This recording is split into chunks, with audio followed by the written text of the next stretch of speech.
So we did something crazy. Hi, my name is Hero. I'm a medieval historian and I'm about to travel the world with my partner. Here's how it started over the first couple of months. After scrimping and saving for 6 years, we quit our jobs, spent way too long packing up our apartment. This is weird. And finally ended our lease. The camping, the floor camping. It's too fast to fit. Ew. Oh my god. I wonder, we heard like a big sound one night. Our thing got ripped off. Well, they're gonna have time to fix it now, I guess. Wow. I can't believe we did it. We did it. That was pretty insane. God. Oh my Jesus. Yeah, holy shit. Good Lord. The Lego is secured though, that's the most important thing. And that is our entire life in there. One 10 by 10 by 8. It's now November 1st, and after spending the night at my mom's house, we drove to Phoenix, Arizona, where we spent the first 2 weeks with Grandma and Grandpa cooking dinner, and of course getting our butts kicked by Grandma at Skip-Bo. No! Casey hosted an Age of Empires tournament, and we saw the Musical Instrument Museum. We also hiked a lot. My favorite hike was with Uncle Doug up Hiastawa Peak. Sorry we didn't see you waving here, Uncle Doug. I still felt so awkward filming myself. I wanted to get it over with. And here I am huffing and puffing my way down the mountain when not one, but 2 guys casually ran past me. From Phoenix, we flew to California and drove up to Klamath Falls, Oregon for Thanksgiving. Then we drove back to California and flew back to New Mexico and spent the next 2 weeks with friends and family in New Mexico. It was also here that we finalized our bags and got ready for our trip. Casey and I are both hairy people. Or we were.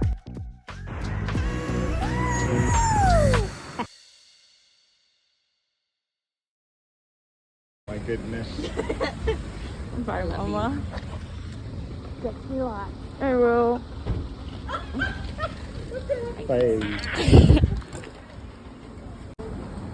I'm with you the whole ride, baby. Me too. Thanks for the United app. Download the United app before kickoff. We didn't really get to walk around O'Hare last time we flew here.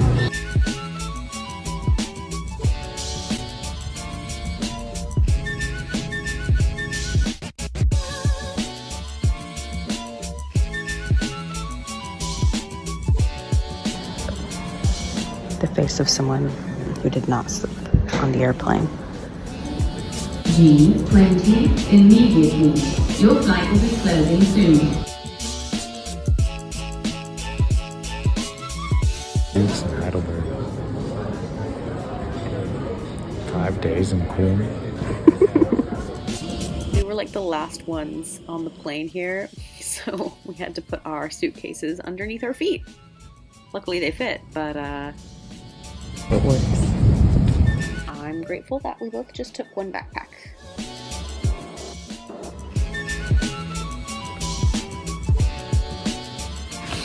I think we deserve a fat beer when we get to our hostel. I agree. We're separated for the first night because I made a mistake. And now I'm walking 16 million stairs because it's just what it is. Let's see if I can it's a lot of stairs.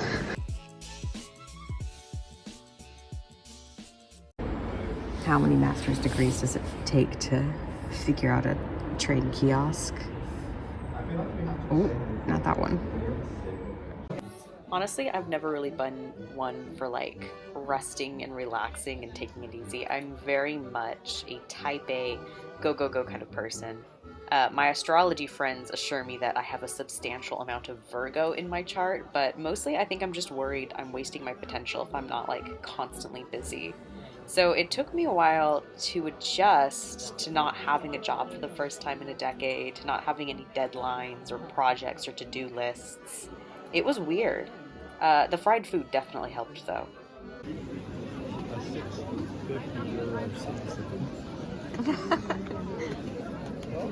Christmas market prices. There's $3.50 over there. It tastes, well, it's sweet like ketchup, but it's not ketchup-y. Yeah. Definitely not an American flavor. Mm-hmm. Okay, so if you want to go to the historic district, which is a little off the beaten path, it's that way. Okay. It's definitely not a what? Definitely not medieval, because the Roman isn't depicted in medieval clothing. It's true.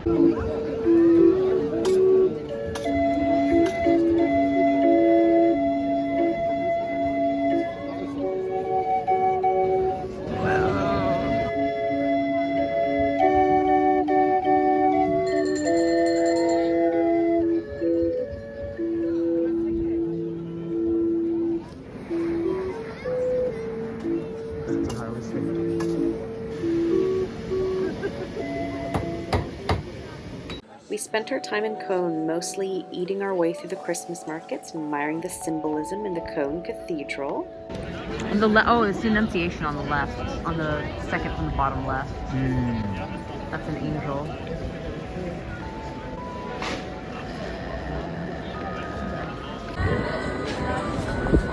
Mark's the lion, Matthew's the angel. Neither of us are very knowledgeable about hagiography or anything, but between the two of us we have approximate knowledge of many things.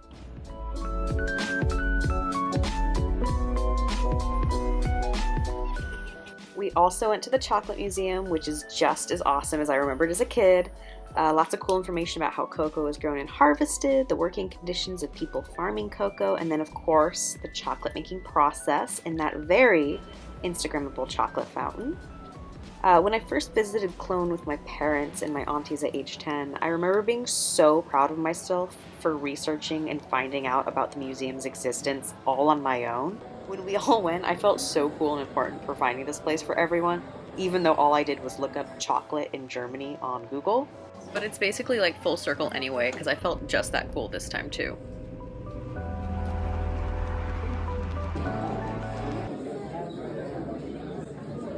The Dick Beater. That's what they call me. I was streaming, and when I told my chat that I was visiting Heidelberg, my German friend said, "Why would you want to go to Germany?" Despite that, Heidelberg was the part of Germany I was most excited about. Home sweet home for the next 11 days. And we've got a very beautiful view of a rooftop. I knew I would find the city of Heidelberg very relaxing while still having fun things to do. Logically, I know nothing would go wrong. Like with Köln, this was a place I went to as a kid, and my dad and I took a train from Duesenberg to Heidelberg for the night. People told us we were crazy traveling all that way for just one night, but I remember it being so magical and really feeling like royalty in that castle. And let me tell you, that magic was totally still there.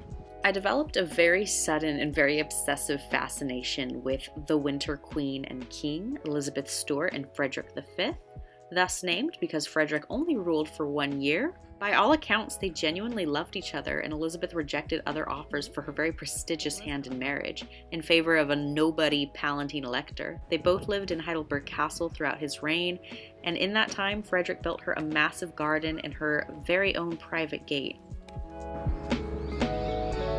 Oh, cool. He was kind of a cringe fail when it came to his politics and the handling of the soon-to-be boiling Protestant-Catholic conflicts, but at least he was a wife guy. I wasn't expecting the food to be so good. No offense to the very prompt and efficient people of Germany. I was, however, proven wrong. We did not have a single meal here that was bad, and that's including the pre-made supermarket salads we ate to get our veggies in. Oh, except for the kraut butter chips, those were mid. I had real kraut butter too, and it was okay, but it wasn't really my vibe. A couple of more cool things we did in Heidelberg. We walked the Philosophenweg, the Philosopher's Trail, where supposedly academics at Heidelberg University would stroll and debate mathematics and epistemology and the like. It was good timing for that because Casey had just finished reading some Sartre, and I'm pretty good at playing the contrarian. You can see Heidelberg Castle in the garden that Friedrich made for Princess Elizabeth.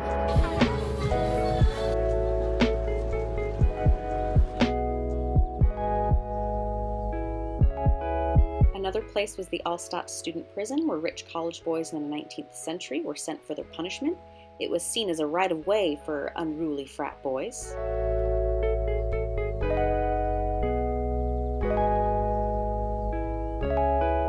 We also went to the Heidelberg University Museum, which had some nice artifacts and this interactive map of the castle that I was so obsessed with. I'm glad it was completely empty when we went because I spent way too long exploring the VR castle. Oh, that's a problem. It is going to be steep as hell. The video doesn't really do it justice. We went up to the castle again, taking the walking path this time, and took the tour to see some of the more hidden areas of the castle. We also visited the exhibits it's currently housing. Altogether, we weren't really doing anything glamorous other than the nice food and good beer. We were really just focusing on living and having a good time.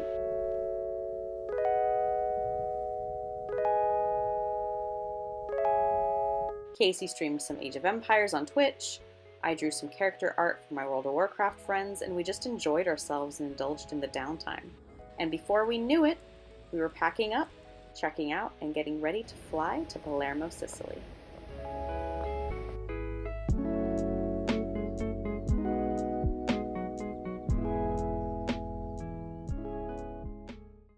Spying on the Casey. Spying on the Casey.